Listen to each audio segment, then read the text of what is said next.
What is this flotilla? It is not just boats on the sea, not just sails, wood and ropes. It is the conscience of the world, breaking waves because it could no longer break silence. We watch them depart, and we understand. Their psychology is not complicated. It is the psychology of people who can no longer scroll past graves, of people who realized their prayers meant nothing if they stayed ashore. They saw children pulled lifeless from rubble. They heard mothers weeping in bombed-out corridors.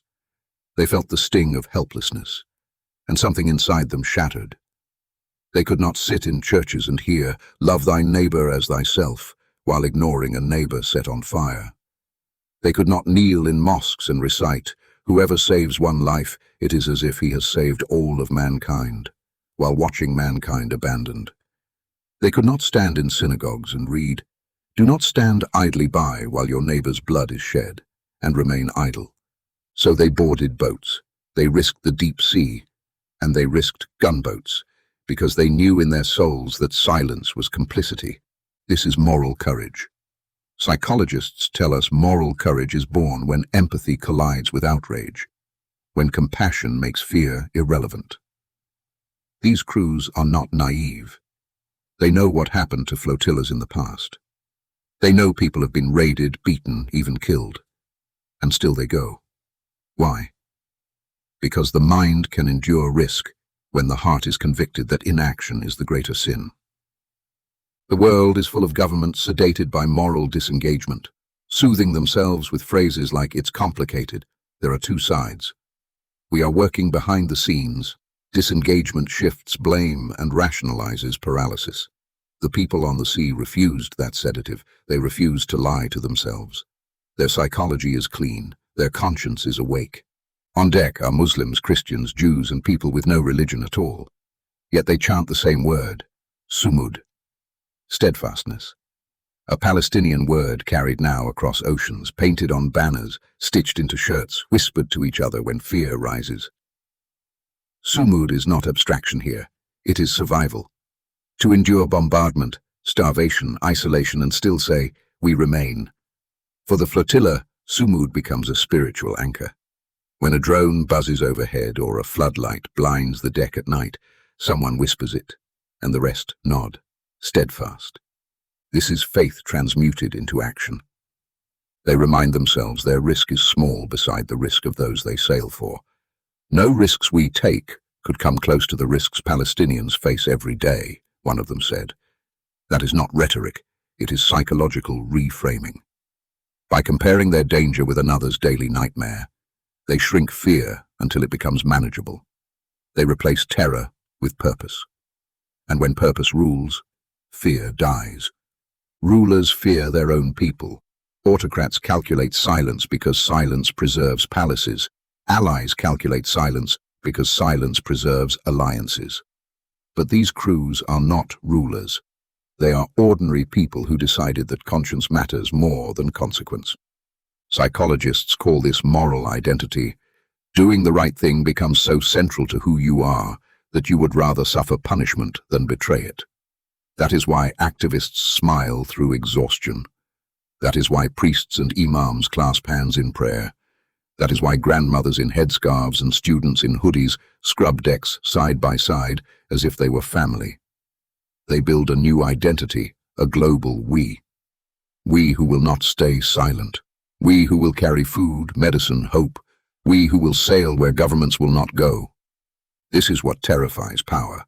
Not the supplies, not the boats, the psychology, the narrative. A flotilla proves conscience still exists, and conscience cannot be bombed. So the smear begins. Terrorists. Search results hijacked. Radios jammed with pop songs at 2 a.m. Drones circling. Floodlights cutting the night. It is all psychological warfare, an attempt to turn courage into panic. They anticipated it. They trained for it. They rehearsed linking arms if boarded. They practiced songs for the moment fear claws at their throats. They told themselves, intimidation is proof of impact. They reframed harassment as confirmation that the mission matters. Fear becomes fuel. Resilient psychology calls this reappraisal. Trauma turned into solidarity. Every threat is met with steadiness, because their steadfastness is borrowed from those they honor. Governments may call them reckless. The human heart recognizes them as faithful, faithful to life, faithful to conscience, faithful to the command that love must be embodied or it is not love. On the sea, another transformation occurs.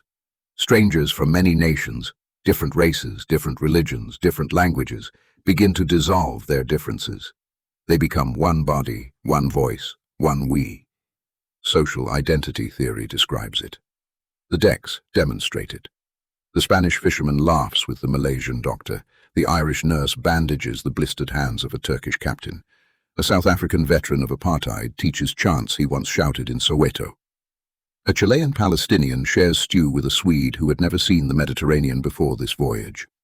They sing, in broken accents and borrowed words, the same songs of resistance.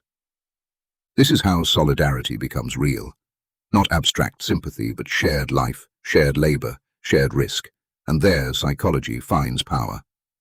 When people fuse into a group, courage multiplies. Alone, fear devours. Together, fear retreats.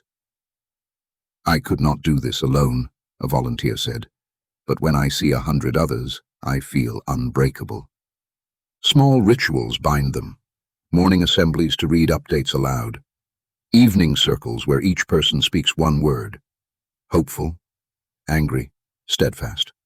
Over time, rituals create social glue, bonds that turn loose individuals into a family. So when drones buzz or floodlights blind, they do not scatter. They hold the line, not only for those they sail toward, but for one another. Symbols matter. The flag whipping in the salt wind is not just cloth. It is a mirror. To those who cheer, it reflects hope. To those who fear, it reflects guilt. To the crew, it reflects identity. We are part of this struggle now. Religious symbols matter too. A priest prays, "Blessed are the peacemakers." The call to prayer sounds and some bow while others stand in reverent silence. A rabbi reads, "Justice, justice you shall pursue." And then, crucially, they act. They risk, they sail, they do what their scriptures asked of them. Faith is alive only when it risks something. Contrast that with palaces that quote scripture to justify inaction, that invoke patience to mask paralysis, that issue pious words while suppressing marches. That is moral disengagement, the severing of belief from behavior. The flotilla exposes the rupture and stitches belief back to action. The identity of the flotilla is forged in contrast. Civilians in fishing boats facing a navy, medics carrying bandages facing warships carrying missiles. The asymmetry strengthens their moral signal. David and Goliath on water, and the world watching. Power fears the image more than the cargo, because images write memory. So the battle spills into narrative space. Propaganda follows its ancient script: dehumanize, delegitimize, distract. Label humanitarian boats terror boats, call food weapons, call volunteers criminals. Twist the language and let conscience sleep. But images contradict: priests, imams, doctors, climate activists, grandmothers, children. Bread, not bombs. No slogan can erase that. While governments smear, people cheer. Protests rise in capitals and small towns. Live streams draw millions. A second collective identity forms on shore. A global we that feels from a distance, part of the crew. Psychologists call it vicarious identity. Watching courage makes you feel it. Courage is contagious. And yet, power's psychology persists. Some regimes fear their streets more than they fear history. Some allies fear dissonance more than they fear injustice. Lives are ranked. Words are managed. Conscience is drowned in calculation. That is the religion of survival at all costs. The flotilla carries another religion: living faith. Belief with hands and sails. Belief with consequence. It is the ethic at the core of every tradition when stripped of power's excuses. Whatever you did for the least of these, you did for me. Stand firmly for justice, even against yourselves. Do not stand idly by while your neighbor's blood is shed.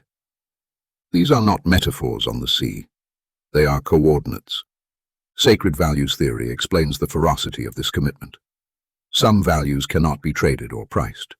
Justice, dignity, life, sacred. When values are sacred, fear cannot move them. You cannot bribe conscience. You cannot threaten conviction. What you can do is watch it signal sincerity through costly action. Every mile is a costly signal. We mean it. Their steadfastness mirrors the steadfastness they honor. Sumud is now everyone's compass. At every attempt to intimidate, buzzing drone, blinding light, smear campaign, the whisper returns, Sumud, steadfast, anchored in a cause larger than fear. Resilience expands, trauma becomes purpose, pain becomes a compass. People who have known siege in Sarajevo, Soweto, Kigali, Belfast, Kashmir, Baghdad stand shoulder to shoulder with youth who have not known war, but refuse to inherit silence. Their solidarity is not pity, it is kinship. It says, "We remember how it felt to be abandoned. We will not abandon you." Meanwhile, another psychology animates the halls of power: loss aversion, threat avoidance, cognitive dissonance. Better to lose dignity than to lose subsidies. Better to betray a cause than to risk revolt. Better to invent a euphemism than to admit a crime. That is how rulers sleep at night. But people are not sleeping. They march, they pray, they blockade weapon shipments, they turn campuses into conscience. And out at sea, they set sails. The flotilla matters not only because it carries medicine, it matters because it carries meaning. It says to the besieged, "We see you." It says to the rulers, "We expose you." It says to the world, silence is not the only option. Psychologically, that message is everything. It converts despair into collective efficacy, the belief that together we can change outcomes. That belief travels farther than any ship and outlasts any government. Will the boats reach shore? Maybe. Maybe not. But the mission is larger than docking. The mission is to break blockades of apathy, to crack myths of inevitability, to prove that ordinary people still have extraordinary power when they choose conscience over comfort. History will not remember the careful statements of leaders who excused atrocity. It will remember the day citizens, unarmed, faced navies because their hearts could not stay ashore. It will remember that when institutions disengaged, people engaged. It will remember that when faith was betrayed in palaces, it was honored on the sea. Silence is not neutrality. Silence is complicity, fear disguised as pragmatism. Solidarity is the antidote. Solidarity is faith made flesh. Solidarity is the decision to let empathy outrun fear. So let power calculate. Let it whisper excuses and count its coins.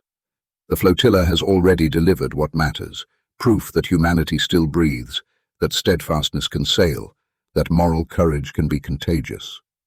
When the question is asked years from now, did anyone see? Did anyone try? The answer will be simple. Yes. There were people who could not live with silence. There were people who heard the cries and answered with sails. There were people who wrote a single word on the water and carried it across the world. Sumud, steadfastness. Choose your psychology then. The psychology of fear or the psychology of life. The religion of survival or the faith of solidarity. The language of excuses or the language of action. The flotilla has chosen. And because they chose, the silence of the powerful is no longer the final word.